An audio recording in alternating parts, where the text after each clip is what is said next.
একটা দেশ যার ৯৫% মরুভূমি, যেখানে বৃষ্টি মানে হাতে গোনা কয়েকটা দিন, গ্রীষ্মকালে তাপমাত্রা পৌঁছায় ৪৫ ডিগ্রি। এমন একটি জায়গা, সেখানে দামি জিনিস কি হতে পারে? সোনা, তেল নাকি জল? আর ঠিক এখানেই গল্পটা ভয়ঙ্কর হয়ে ওঠে। কারণ যদি জল বন্ধ হয়ে যায়, এক সপ্তাহেই থেমে যাবে শহর, শিল্প, হাসপাতাল, সব কিছু। এখন প্রশ্ন, এই দেশের মানুষ টিকে আছে ঠিক কিভাবে?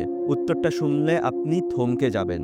সমুদ্র থেকে মরুভূমির দিকে এক অদৃশ্য নদী, একটি স্টিলের নদী। আজকের এই ভিডিওতে আমরা জানবো কিভাবে সৌদি আরব সমুদ্রের নোনা জলকে পানীয় জলে পরিণত করছে। হাজার হাজার কিলোমিটার পাইপলাইন বয়ে নিয়ে দেশের গভীরে নিয়ে আসছে পানীয় জল। এই গল্পে আছে বিলিয়ন ডলারের ঝুঁকি, প্রযুক্তির সীমা ভাঙার লড়াই, এমন কিছু সিদ্ধান্ত যা ভুল হলে পুরো দেশ অচল হয়ে যেতে পারে। তাহলে চলুন আজকের এই ভিডিও শুরু করা যাক। দেখে নেওয়া যাক সৌদি আরবের জল তৈরির এই গল্প।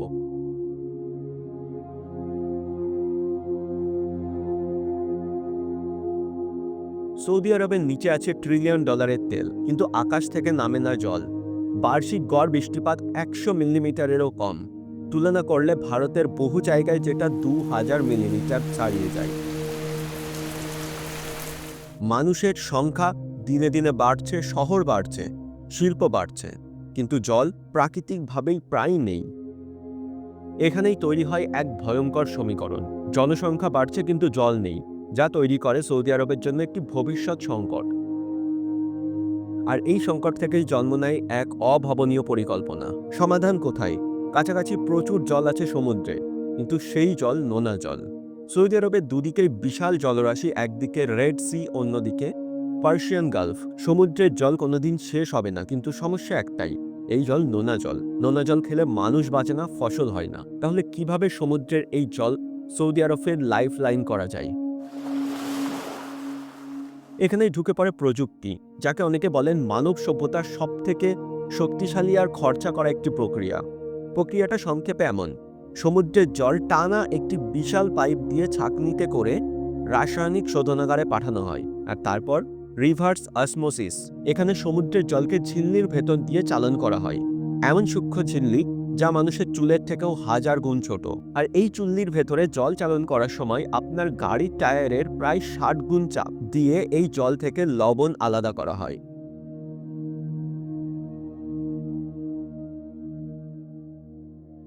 নিখুঁত জল, কিন্তু পানীয় যোগ্য নয়। এখনই প্রক্রিয়া সম্পূর্ণ নয়। এই প্রক্রিয়ায় যে জল হয় তা অতিরিক্ত বিশুদ্ধ। এই বিশুদ্ধ জল খেলে শরীরে মিনারেলের ব্যালেন্স নষ্ট হয়ে যেতে পারে। তাই এই জলে মেশানো হয় ক্যালসিয়াম, ম্যাগনেসিয়াম। এই জলের পিএইচ এর মাত্রা ঠিক করা হয়, আর তারপর সেই জল সৌদি আরবের জিয়াদ, রেদ্দা আর দোম্মায় পাঠানো হয়। আর এখানে আসে সবথেকে অবিশ্বাস্য অংশ। এই জল সমুদ্রের ধারে থেমে থাকে না, মরুভূমির গভীরে পাইপের মাধ্যমে নিয়ে যাওয়া হয় হাজার হাজার কিলোমিটার দূরে। এর জন্য তৈরি করা হয়েছে high strength carbon steel pipeline. এই পাইপলাইনগুলো সাধারণ পাইপলাইন নয়। দেওয়ালের পুরুত্ব প্রায় ২৫ মিলিমিটার, ব্যাস ১.৮ মিটার। এতটা মোটা একটি পাইপের ওজন কয়েক টন হয়। এই ধরনের পাইপ নির্মাণ করা কারণ মরুভূমির তাপমাত্রা দিনে ৫০ ডিগ্রি, আর রাতে যা অনেক সময় -৫ ডিগ্রির কাছে পৌঁছে যায়। এই অসহ্য তাপীয় ধাক্কা সহ্য করতে না পারলে এই পাইপ নষ্ট হয়ে যেতে পারে। ১ কিলোমিটার পাইপ বসাতে খরচ হয় প্রায় $৩ মিলিয়ন। একবার ভাবুন, হাজার কিলোমিটার মানে কি পরিমাণ খরচ হতে পারে। এই পাইপলাইন যখন মাটির নিচে বসানো হয়, তখন এত চাপ আর এত খরচ।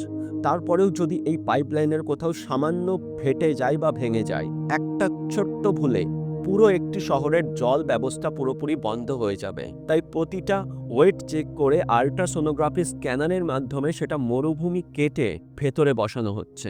মরুভূমির সব জায়গা সমান নয়। কোথাও নরম বালি, কোথাও শক্ত পাহাড়। পাহাড় ভেদ করে কি করে এই জল নিয়ে যাওয়া যায়? তার জন্য একমাত্র উত্তর নিয়ন্ত্রিত বিস্ফোরণ। ডাইনামাইট দিয়ে পাহাড়ের ভেতর ট্রেঞ্চ তৈরি করা হয়। তারপর সেই ট্রেঞ্চের ভেতরে বালির বেড নামানো হয়, আর এই বালির বেডের মধ্যে দিয়ে এই পাইপ বসানো হচ্ছে।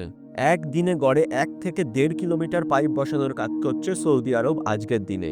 এই পুরো পাইপের সিস্টেমে জল চালন করার জন্য প্রচুর শক্তি দরকার। ১ কিউবিক মিটারে জলের দাম পড়ে প্রায় $৫। আমেরিকার তুলনায় যা কয়েক গুণ বেশি। তবুও সৌদি আরব এই খরচে পিছুপা হয় না, কারণ জল না থাকলে শহর থাকবে না, শিল্প থাকবে না, পুরো দেশই থাকবে না। আজ সৌদি আরব সৌরশক্তি, নতুন ডিস্যালাইনেশন প্রযুক্তি নিয়ে কাজ করছে। লক্ষ্য খরচ কমানো, পরিবেশ বাঁচানো। কিন্তু প্রশ্ন এটাই, এই মডেল কি চিরকাল থাকবে, নাকি মরুভূমির বুকে আরও অন্য কোনো উত্তর খোঁজার চেষ্টা করবে সৌদি আরব? মরুভূমির বুকে স্টিলের নদী শুধু ইঞ্জিনিয়ারিং নয়, বরং এটি বেঁচে থাকার গল্প। মানুষ কিভাবে প্রকৃতির সীমাকে চ্যালেঞ্জ করে, সৌদি আরব তার জীবন্ত উদাহরণ।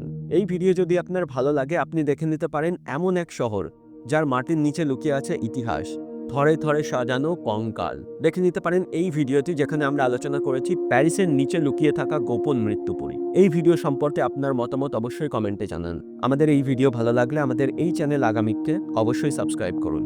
আমাদেরকে সময় দেওয়ার জন্য অসংখ্য ধন্যবাদ।